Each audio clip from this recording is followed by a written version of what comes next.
Hello guys and welcome back to my channel सिर्फ IAS.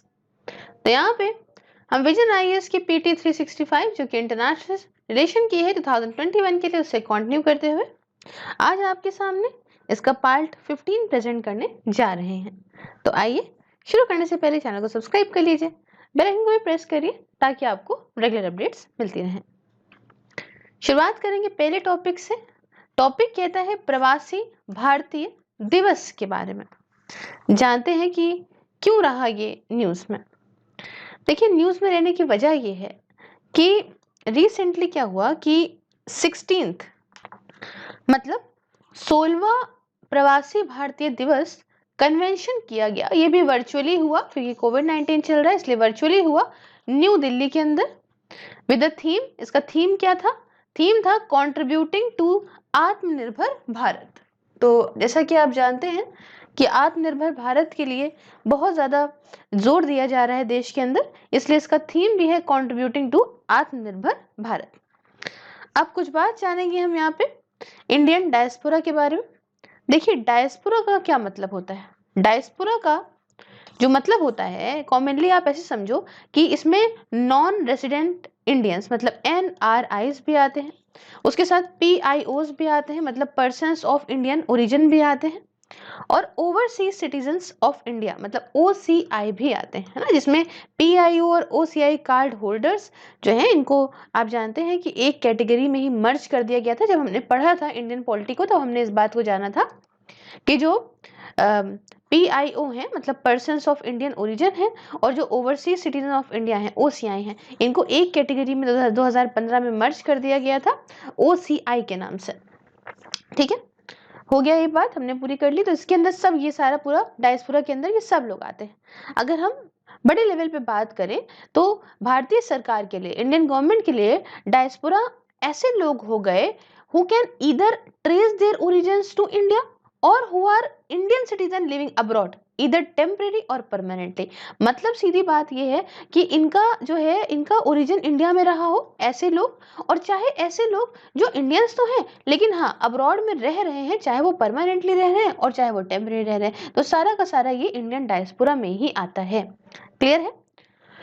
अब अगर मैं बात करूं स्टेटस की कि क्या स्टेटस चल रहा है इंडियन डायस्पोरा का, तो वर्ल्ड माइग्रेशन रिपोर्ट 2020 के हिसाब से अगर मैं आपको बताऊं तो India was the leading country of origin of international migrants in 2019। India जो है वो लीडिंग कंट्री था ओरिजिन ऑफ इंटरनेशनल माइग्रेंट्स की 2019 में। मतलब हमारे यहाँ से अगर हम देखें तो हमारा 17.5 मिलियन स्ट्रॉन्ग डायस्पोरा है, काफी बड़ा हो गया। 17.5 मिलियन स्ट्रॉन्ग डायस्पोरा बहुत ज्यादा बड़ा हो गया जो हमारे लोग बाहर रहते हैं।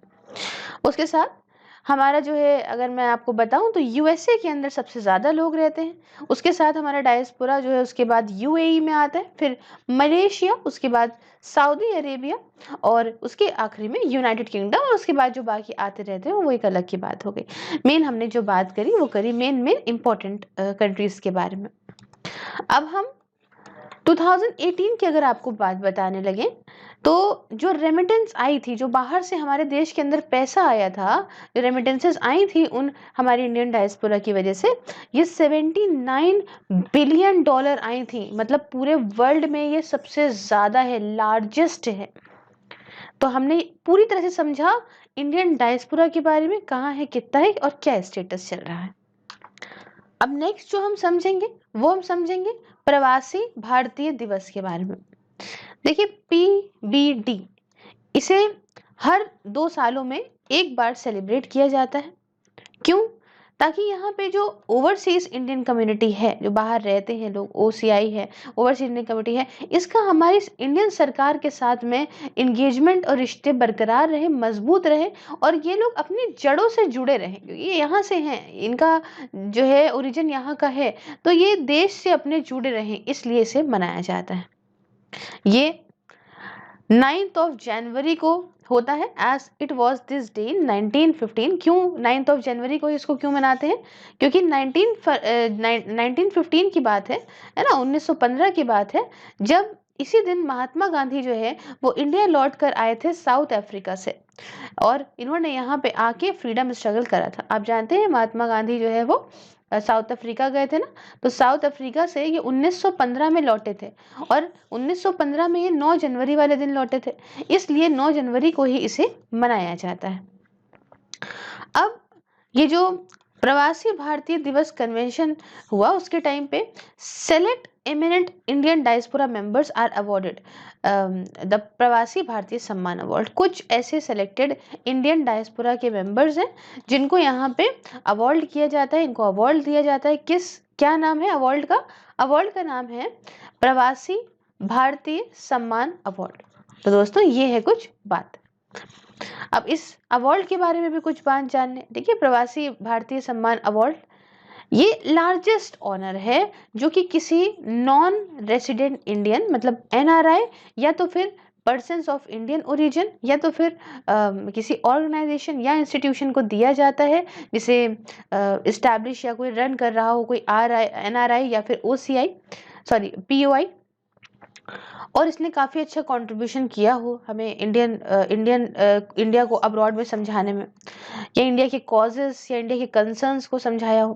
बहुत ही आसान शब्दों में आपको बता देती हूँ, ये सबसे बड़ा ऑनर लिया जाता है एनआरआईज को, और या तो फिर पर्सन्स ऑफ इंडियन ओरिजिन, मतलब पीओआईज को।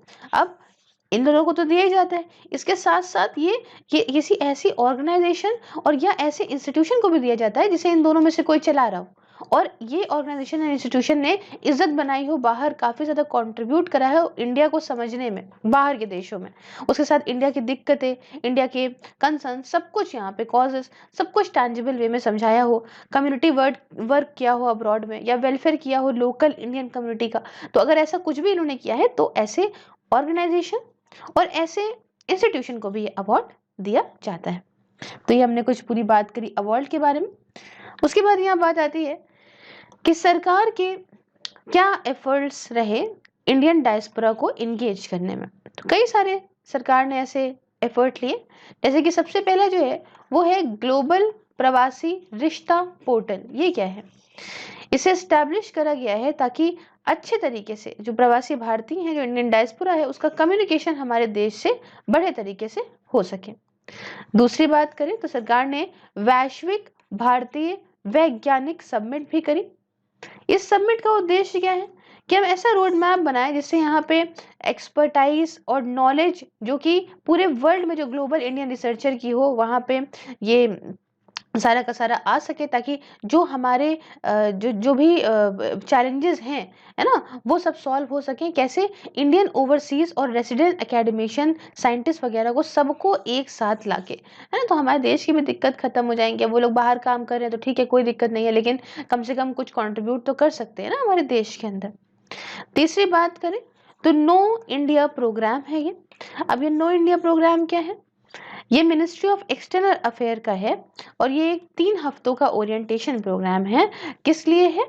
कि इंडियन डायस्पोरा के जो ये यूथ हैं, जो यंग लोग हैं, है ना, for diaspora youth conducted with a view to promote awareness on different facets of life in India, है ना। इनका क्या है ये कि ये डायस्पोरा यूथ के लिए है, और ये इसलिए कराया गया है ताकि अवेयरनेस ऑल फैलाई जा सके, है ना, जो देश के अंदर जो भी अलग अलग फील्ड्स हैं उनको लेके, या प्रोग्रेस जो कि देश ने हमारे करी है अलग अलग फील्ड्स में, उसको लेके सारे के बारे में अवेयरनेस फैलाई जा सके। तो ये नो इंडिया प्रोग्राम, नाम ही कहता है इंडिया को जानिए। चौथा जो इनिशिएटिव है वो है प्रवासी कौशल विकास योजना। ये क्या है? ये एक स्किल डेवलपमेंट स्कीम है। स्कीम है ये मिनिस्ट्री ऑफ एक्सटर्नल अफेयर्स की, और उद्देश्य ये है कि स्किल्स बढ़ानी है ना। कुछ जो पोटेंशियल एमिनेंट वर्कर्स हैं, है ना, एमिनेंट और इमिनेंट में आपको डिफरेंस पता है ना क्या होता है? एमिनेंट जहाँ पे EMI बात आती है, एमिनेंट होता है वहाँ का मतलब होता है किसी एक जगह से कोई बाहर जा रहा है, और इमिनेंट अगर IMM बात आती है तो इसका मतलब होता है कि कोई बाहर से इस जगह पे आया है। समझे? आने वाले को बोलते हैं इमिनेंट और जाने वाले को बोलते हैं एमिनेंट। तो यहाँ पे समझिएगा कि जो ये प्रवासी कौशल विकास योजना है, ये एक स्किल को डेवलप करने वाली स्कीम है। स्कीम ये है मिनिस्ट्री ऑफ एक्सटर्नल अफेयर्स की। एम क्या है? एम ये है कि जो भी स्किल है कुछ पोटेंशियल एमिनेंट वर्कर्स की, उन्हें बढ़ाएं, कुछ सेक्टर्स में, कुछ जॉब रोल्स में बढ़ाएं, है ना, इंटरनेशनल स्टैंडर्ड के को देख के उसकी लाइन पे बढ़ाएं, ताकि क्या हो कि इनकी स्किल्स बढ़ गई, अब स्किल्स बढ़ जाएगी तो ये बाहर देश में जाके काम कर सकेंगे। तो ये इसका उद्देश्य है। और आखिरी में सरकार ने जो करा वो करा, कम्युनिटी वेलफेयर फंड को इस्टेब्लिश करा। ये एक नेशनल लेवल पे फंड बनाया गया है, और इंडिया ने यहाँ पे ऐसे फंड इसलिए बनाए हैं जो छोटी छोटी स्मॉल फीस लेते हैं यहाँ से कंसोलर सर्विसेज के लिए, है ना, ताकि इंडियन नेशनल जो भी दिक्कत में है और जो बाहर दिक्कत में है, मान लीजिए कोई इंडिया का बंदा है और वो बाहर किसी क्राइसिस में फंस गया है अब्रॉड में, तो उसकी मदद करने के लिए फंड बनाया गया है। ये फंड क्या करते हैं कि यहाँ पे जो कंसुलर है वो रैपिड एक्सेस दे दे रिसोर्सेज का इमरजेंसी केसेस में। अब कंसुलर कौन होता है? एक ऐसा ऑफिसर है जो फॉरेन कंट्री में है, अब वहाँ इंडियन कोई डायस्पोरा का बंदा गया और उसने कहा कि हमें ये मदद चाहिए, हमें दिक्कत में है, तो उसको वो रिसोर्सेज दे देगा वहाँ पे, समझे, और बदले में जो है ये अलाउ करेगा for the launch of rapid response. तो ये फटाफट से मतलब काम कर देगा। ये फंड इसीलिए है, इन लोग को पैसा दे दिया जाएगा, प्रॉपर कंसुलर सर्विसेज प्रोवाइड करी जाएंगी बाहर जो लोग हमारे रह रहे हैं उनको। ठीक है, तो ये कुछ बात होती है, कुछ खबरें हैं पूरी जो हमने प्रवासी भारतीय दिवस के बारे में कर ली। बढ़ेंगे नेक्स्ट टॉपिक की तरफ, और ये कुछ चार्ट्स हैं जो मैं आपको समझाऊंगी। इसमें कुछ इवेंट्स आते हैं जो कि न्यूज में रहे हैं। चलिए शुरुआत करते हैं। सबसे पहले इवेंट्स डिस्कस करेंगे, उसके बाद उसकी डिटेल डिस्कस करेंगे। तो पहला इवेंट है joint comprehensive plan of action के बारे में। क्या है ये? डील को साइन करा गया है ईरान और P5+1 के बीच में। P5+1 कौन है समझो यहाँ पे? China, France, Russia, UK, United states and Germany, तो ये लोग हैं।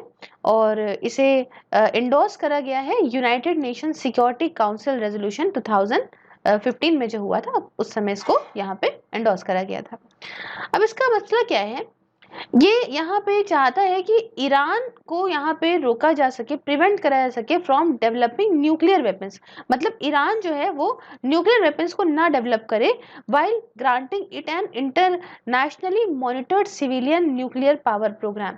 अभी इसमें क्या सीन क्या है कि इसका मेन जो प्लान ऑफ एक्शन का काम है कि सब मिलके यहाँ पे क्या करेंगे कि ईरान को न्यूक्लियर वेपन बनाने से रोकेंगे, है ना। इसको यहाँ पे देंगे कि internationally monitored civilian nuclear power programme के अंदर। और 2018 की बात है जब यूनाइटेड स्टेट्स ने जो है इस JCPOA से, मतलब joint comprehensive plan of action से खुद को हटा लिया था, विड्रॉ कर लिया था। अभी रिसेंटली क्या हुआ कि यूनाइटेड स्टेट्स ने यहाँ पे काफी ऐसा प्रोसीजर इनिशिएट किया जो काफी कंट्रोवर्सी में रहा। क्या था? इसे कहते थे स्नैप बैक। और ये कहाँ किया? ये कहा यूनाइटेड नेशन सिक्योरिटी काउंसिल के अंदर, UNSC में इन्होंने कहा। अब इसमें क्या था कि ये कह रहे थे कि वापस से हम रीइम्पोज कर देंगे ईरान के ऊपर सारी सैंक्शंस जो हमने लगाई हैं। खैर बाद में इसको विड्रॉ कर लिया गया इस बात पे कि हम जो है सिर्फ और सिर्फ इस पे कुछ सैंक्शन तो लगाएंगे, ईरान के ऊपर तो लगाएंगे ही हम कुछ सैंक्शंस। अब देखिए यहाँ पे जो joint comprehensive plan of action है ना, ये किसी भी पार्टी को अलाउ करता है कि वो इस प्रोसेस को, मतलब यहाँ पे जो UN सैंक्शंस है उसको लगा सकती है ईरान पे, है ना, बैक इनटू प्लेस। अगर मान लीजिए ईरान जो है वो डील के साथ जो डील है इसके साथ अगर कंप्लाई ना करे तो सैंक्शन इस पे फिर से लग जाएंगे। और ये सैंक्शंस क्या क्या है? ये सैंक्शंस हैं कि जब यहाँ पे मतलब बैन ऑन ईरान सेलिंग और बाइंग स्पेसिफिक वेपन्स, मतलब कुछ वेपन्स जो है वो ईरान खरीदे और बेचे, इस बात पे बैन है। बैन है ईरान की एक्टिविटीज पे टाइड टू न्यूक्लियर एनरिचमेंट, है ना, जो भी वो काम करता है अपनी न्यूक्लियर पावर को और बढ़ाने के लिए। या मान लीजिए कोई जो लोग उनको भाई कोई भी सपोर्ट ले रहा है वो बाहर से अपनी न्यूक्लियर पावर को बढ़ाने के लिए रिप्रोसेस कर रहा है अपनी चीज़ों को, या सैंक्शंस कुछ ईरानियन ऑफिशियल्स पे, कुछ एंटिटीज पे, और ऐसी कई सारी चीजें। फिर नेक्स्ट आता है Djibouti code of conduct Jeddah amendment. ये क्या है? देखिए इंडिया ने ज्वाइन करा Japan, Norway, UK and US को ऑब्जर्वर के तौर पे DCOC का, मतलब जिबूटी कोड ऑफ कंडक्ट का। अब ये जो है ये क्या है? ये ग्रुपिंग है मैरीटाइम मैटर्स की, है ना, मरीन मैटर्स की ग्रुपिंग है जिसके अंदर कुछ 18 मेंबर्स देखने को मिलते हैं। 18 मेंबर स्टेट्स हैं जिन्होंने यहाँ पे रेड सी को ज्वाइन कर रखा है, गल्फ ऑफ एडन को कर रखा है, ईस्ट कोस्ट ऑफ अफ्रीका और आइलैंड कंट्रीज को कर रखा है इंडियन ओशन रीजन के अंदर। एम ये है कि यहाँ पे जो पायरेसी है ना उसे खत्म करना है ना। पायरेसी होती है ना, सी पायरेसी खत्म करनी है, और जो आर्म्ड रॉबरी हो जाती है अगेंस्ट शिप्स, है ना, ये जो जितने लूटा मलाटी होती है वो सब खत्म करना है वेस्टर्न इंडियन ओशन रीजन में, गल्फ ऑफ एडन और रेड सी में। तो उद्देश्य आप समझ गए होंगे इसका। बढ़ेंगे नेक्स्ट टॉपिक की तरफ। टॉपिक कहता है टेरिटोरियल डिस्प्यूट्स इन साउथ चाइना सी। तो साउथ चाइना सी में तो वैसे भी चाइना हर चीज हड़पने के चक्कर में, और यहाँ पे डिस्प्यूट्स चला करते हैं। इस बार मामला ये है कि रिसेंटली क्या हुआ कि यूएस ने अपना सपोर्ट जताते हुए साउथ ईस्ट एशियन कंट्रीज को कहा कि ये चाइना को यहाँ पे ट्रीट करेगा, जो चाइना जो इतना तेजी में जो रिसोर्सेज की तरफ भाग रहा है ना हड़पने के चक्कर में ना, इसको ये साउथ चाइना सी में जो ये कर रहा है इसे इलीगल जो है करार करता है यूएस, इलीगल एक्टिविटी की तरह ट्रीट करेगा। अब देखिए साउथ चाइना सी ये ऐसी जगह है जहाँ पे बहुत सारे जो चीज़ें हैं वो अपना अपना क्लेम अलग अलग कंट्रीज़ के द्वारा उन चीज़ों पे लगाया जाता है। जैसे कि कुछ countries Philippines, Vietnam, China, Bruny, Taiwan और मलेशिया, ये कुछ ऐसी कंट्रीज़ हैं जो वहाँ की चीज़ों पे सारी की सारी एक दूसरे से कहती है नहीं ये मेरा है, नहीं ये मेरा है। और रही बात चाइना की, तो चाइना तो 80% से ज़्यादा ही क्लेम कर देता है इसका, और 9 डैश लाइन का यूज करता है। ये एक जियोग्राफिकल मार्कर के तौर पे जो अपना क्लेम ये जताने के लिए कहता है, इस 9 डैश लाइन का यूज करता है। और China in response to US statement expressed firm opposition, बहुत ही शांति से इसने अपोज करा। देखिए चाइना इस समय बहुत ज्यादा ऊपर बढ़ गया है, और यूएस को भी ये खतरा है। यूएस की तो पंगा हमेशा से चल रहा है चाइना के साथ में, लेकिन यूएस को भी खतरा है कि कहीं चाइना इतना ना बढ़ जाए कि वो उसको रिप्लेस कर दे, है ना। तो हालत तो यही चल रही है। तो ये है कुछ मैप चाइना, ये ताइवान की क्लेम लाइन है ना। यहाँ पे देख लीजिए एरिया जो कि ऑक्युपाई करा गया है चाइना के द्वारा वो ये इस कलर से है, वियतनाम के द्वारा वो ग्रीन कलर से है, और ताइवान के द्वारा तो ये इस कलर से है, देखिए इस कलर से। तो ऐसा कुछ यहाँ पे है, हर बंदा कुछ ना कुछ क्लेम करता रहता है कि मेरा है, ये मेरा है करके। चलिए आगे बढ़ते हैं और बढ़ के बात करेंगे नेक्स्ट टॉपिक की, जो कहता है Lebanon reform, recovery and reconstruction framework, मतलब 3RF। क्या है ये पार्ट है कॉम्प्रिहेंसिव पीपल सेंटर्ड रिस्पॉन्स का to a massive explosion on the port of Beirut in August 2020। ये आपने देखा था बहुत ही बड़े लेवल पे बेरूत के पोर्ट पे बहुत बड़े लेवल पे एक्सप्लोजन हुआ था, काफी वीडियोस जो है फॉरवर्ड हुई थी। तो यही है, ये एक पार्ट है, ये कॉम्प्रिहेंसिव पीपल सेंटर्ड रिस्पॉन्स का, इतना जो बड़ा जो एक्सप्लोजन हुआ था बेरूत के पोर्ट पे अगस्त 2020 में, उसकी बात है। लॉन्च किसने किया है इसको? लॉन्च किया गया है यूरोपियन यूनियन, यूएन और वर्ल्ड बैंक के द्वारा। ये 18 महीनों तक के लिए वैलिड रहेगा, 18 महीनों तक के लिए इसको करा गया, 18 मंथ के लिए। और जो 3RF है, 3R का मतलब देख रहे हो ना यहाँ पे, रिफॉर्म, रिकवरी, रिकंस्ट्रक्शन। इसका एम ये है कि हम लेबनान को मदद करेंगे कि वो जो 3 सेंट्रल गोल है अपने वो पूरे कर पाए ये बेरूत पोर्ट एक्सप्लोजन के चलते। जैसे कि पीपल सेंटर्ड, जो वहाँ पीपल सेंटर्ड थे, वहाँ जो लोग थे, है ना, तो ये रिकवरी उनकी हो पाए, और उसके बाद जो इतने बड़े लेवल पे असेट वहाँ पे डिस्ट्रॉय हो गए, फट गए, वो कंस्ट्रक्ट हो सके, सर्विसेज वापस से रीस्टोर हो सके, इंफ्रास्ट्रक्चर बढ़िया हो सके। तो ये सारा कुछ इसका उद्देश्य है। साथ में यहाँ पे लोगों का ट्रस्ट भी गवर्नमेंटल इंस्टीट्यूशन में वापस से रीस्टोर करना है, वापस से लाना है। कैसे? गवर्नेंस को और ज्यादा इम्प्रूव करके। फिर बात आती है जापान टू ज्वाइन 5 आईज। क्या है ये 5 आंखें? देखिए 5 आईज ये नेटवर्क है 5 नेशंस का। एक है ऑस्ट्रेलिया, दूसरी है ब्रिटेन, तीसरा है कनाडा, चौथा है न्यूजीलैंड और पांचवा है यूएस। ये सारे के सारे एक साथ आए हैं ताकि यहाँ पे जितना भी खतरा नॉर्थ कोरिया और चाइना की वजह से है, इस खतरे के रिस्पॉन्स में सारे के सारे एक साथ आए हैं। और जापान तो भैया जो 6th आई बनने की उसमें है, तो भाई ऑब्वियस सी बात है कि 5 आई तो पहले चल रही थी, 6ठी आई जापान हो जाएगा इसके अंदर। देख लीजिए ऑस्ट्रेलिया है, ब्रिटेन है, कनाडा है, न्यूजीलैंड है, यूएस है। जापान यहाँ पे कुछ की इनपुट प्रोवाइड करेगा चाइनीज सप्रेशन को लेके विगुर के ऊपर जो है। अब विगुर्स क्या होते हैं थोड़ा समझते हैं।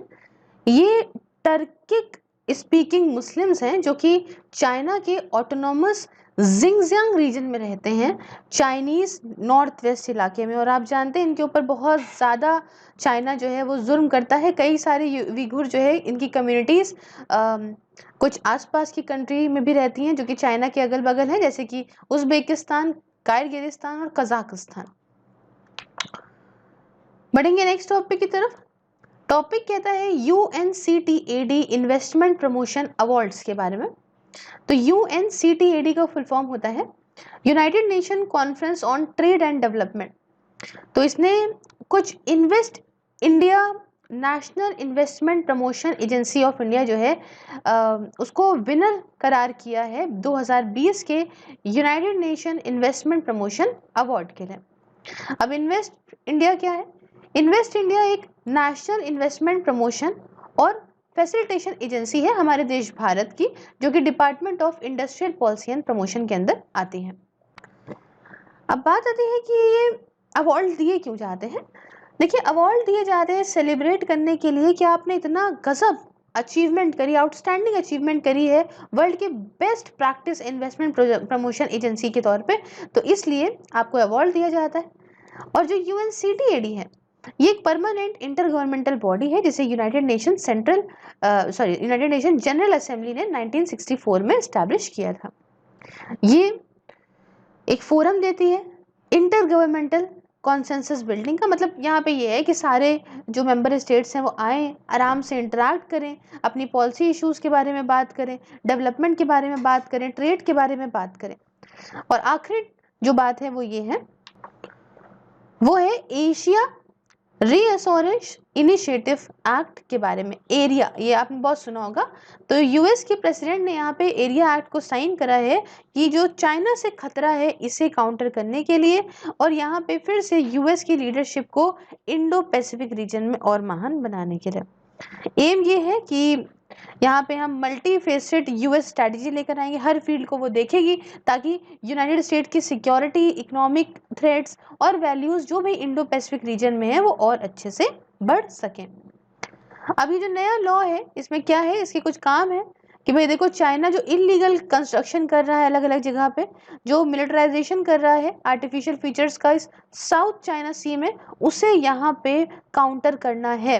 क्योंकि भाई देखो, इतनी फालतू हरकत कर रहा है, एक तरीके से जो है पूरे वर्ल्ड में ये कुछ ना कुछ गड़बड़ करा रहा है। तो इसलिए जो साउथ चाइना सी है उसमें यहाँ पे जो ये काम कर रहा है इसको काउंटर करना है।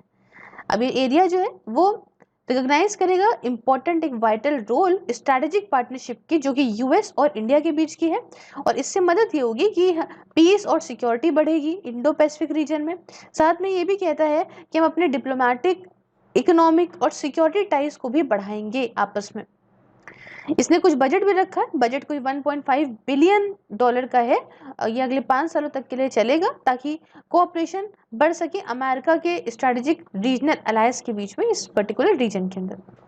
तो ये कुछ हमने बात करी इस पार्ट की, और मिलते हैं आपसे नेक्स्ट पार्ट में। Till then, if you like the video, please like the video, share with your friends, subscribe your channel Surfires, and if you want to follow me on any other social media platform, link is in the description box. Along with this, if you want to watch these videos on Facebook, just like the page Surfires, and also if you want to join my membership and enjoy the various perks, just press the join button and enjoy the various perks. Thank you. Take care.